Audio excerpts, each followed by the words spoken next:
एक मेरा दोस्त है अमेरिका में, उसने बताया कि उसका जो बेटा है सेकंड क्लास में है और सेकंड क्लास के बच्चे को रेसिज्म के बारे में बताया जाता है। लेकिन आप इंडिया में देखिए, क्या ऐसा है? ऐसा नहीं है। पर आप अगर किसी की आस्था का मजाक बना रहे होते हैं तो वहाँ लोगों का अगर गुस्सा पनपता है तो वो तो एक तरीके से जायज़ हुआ ना। बीजेपी वालों ने हनुमान जी को बीजेपी का झंडा दिया और बीजेपी की रैली में डांस करवाया। क्या इससे लोगों की आस्था हट नहीं होती? तो वो बेसिकली वो क्या करते हैं, वो अपने ब्राह्मणवाद को हिंदुइज्म के पीछे छुपाने की कोशिश करते हैं और आपकी आस्था के चक्कर में लोगों पे जुल्म होते जा रहे हैं।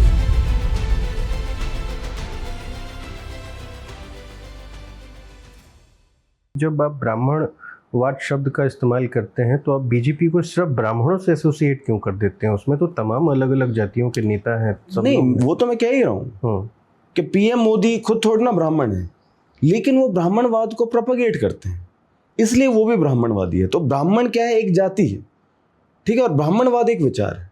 और ब्राह्मणवाद क्या है? एक सिस्टम है, ऑफ द ब्राह्मण, फॉर द ब्राह्मण, बाय द ब्राह्मण, है ना। अब जैसे इस शब्द का मैं क्यों इस्तेमाल करता हूँ मैं समझाता हूँ। एक अभी जैसे कुछ 3-4 दिन पहले एक मैं मीडिया इंटरव्यू के लिए गया था और फिर एक और दूसरे के लिए जाना था। तो जो एक कैब ड्राइवर थे, उन्होंने मुझे पहचान लिया। अरे विजेता जी, आपने तो बड़ा अच्छा मूवमेंट किया, मेरे पोते ने भी नीट दिया था और वो कैंसिल हो गया था, बहुत अच्छा। तो ऐसे बात होने लगी और उन्होंने अपना नाम बताया, देवेंद्र शर्मा। पहला नाम मैं चेंज कर रहा हूँ बट वैसे शर्मा थे। तो मैंने उनसे ऐसे कहा कि सर, जैसे मैं ब्राह्मणवाद का विरोध करता हूँ क्योंकि ये मानते हैं कि कोई जन्म से श्रेष्ठ है और कोई जन्म से नीचे है, तो आप इस पे क्या कहते हैं? आपको नहीं लगता कि कर्म से इंसान वो होना चाहिए? तो उन्होंने कहा हाँ हाँ, ये तो है। अब जैसे मैं कैब चलाता हूँ तो मेरा कर्म है कि मैं किसी भी पैसेंजर को सही सलामत लेके जाऊँ, उन्हें कोई दिक्कत ना हो। मैंने कहा हाँ, तो फिर बोले नहीं, लेकिन देखो हम ऐसे तो नहीं मानते, सबके साथ बैठते हैं हम तो। लेकिन भाई देखो, ये तो शास्त्रों में लिखा हुआ है कि ब्राह्मण श्रेष्ठ है, हम थोड़ी ना कह रहे हैं, तो शास्त्रों में लिखा है। अब जब तक, अब उनकी बात गलत नहीं है तो फिर ये शास्त्रों में एग्जैक्टली है ना, तो ये एक्चुअली शास्त्रों में लिखा है।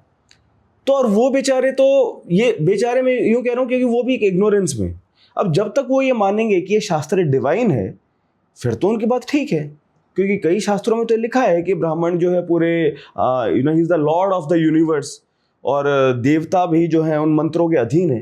तो मुझे उनको समझाना पड़ेगा ना कि सर, ये जो शास्त्र हैं ये ब्राह्मणों ने ही लिखे हैं अपने फायदे के लिए, पर इसलिए अब हमें इन्हें छोड़ देना चाहिए। तो इसलिए ब्राह्मणवाद शब्द का कोई ऑल्टरनेटिव नहीं मिलता है। क्योंकि आपको ये बात कहनी है तो उस शब्द का इस्तेमाल आपको करना ही पड़ेगा। ये एक इतिहास है, उस इतिहास पे आप पर्दा डालते रहोगे तो प्रॉब्लम कैसे सॉल्व होगी? तो फिर सोल्यूशन क्या है विजेता? सॉल्यूशन तो यही है कि आप वो नॉलेज फैलाएं, लोगों को एक सही नज़रिया दें। अब कई बार मैंने बताया कि एक मेरा दोस्त है अमेरिका में, उसने बताया कि उसका जो बेटा है सेकंड क्लास में है और सेकंड क्लास के बच्चे को रेसिज्म के बारे में बताया जाता है कि रेसिज्म क्या है और ये क्यों स्टार्ट हुई, और अफ्रीका से यहाँ पे लोग आए थे, उनको नीचे समझा जाता था और ये बड़ी गलत बात है। इस तरीके से उनको सेंसिटाइज किया जाता है। लेकिन आप इंडिया में देखिए, क्या ऐसा है? ऐसा नहीं है।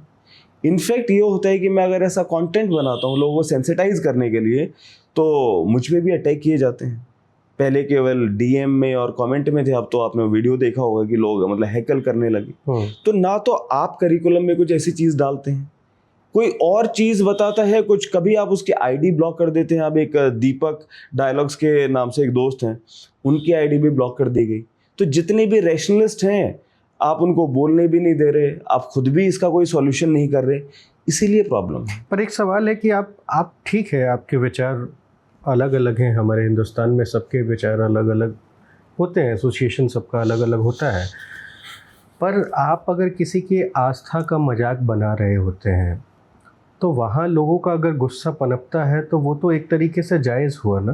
नहीं, जायज़ कैसे है? जैसे कि किसी की आस्था जो है, अब वो भी तो एक सब्जेक्टिव ही है ना। वो आपकी जो आस्था है वो इतनी कमज़ोर है, किसी की आस्था कुछ और हो सकती है। जैसे अब मैंने एक एग्जांपल दिया कि जो बीजेपी वालों ने हनुमान जी को बीजेपी का झंडा दिया और बीजेपी की रैली में डांस करवाया, क्या इससे लोगों की आस्था हट नहीं होती? इससे भी तो होती है ना। ये नहीं हो सकता ना कि बीजेपी वाले चाहे कुछ भी करें और तो किसी का वो नहीं होगा, और कोई और इंसान कुछ सही भी बात बोले तो आप उसको एकदम से हिंदू विरोधी ये करके, तो वो बेसिकली वो क्या करते हैं, वो अपने ब्राह्मणवाद को हिंदुइज्म के पीछे छुपाने की कोशिश करते हैं, और आपकी आस्था के चक्कर में लोगों पे जुल्म होते जा रहे हैं।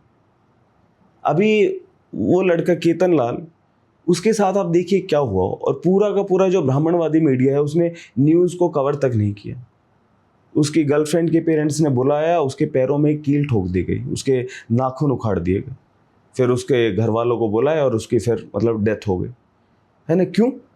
क्योंकि उनके हिसाब से ये नीचे है और हम ऊपर हैं।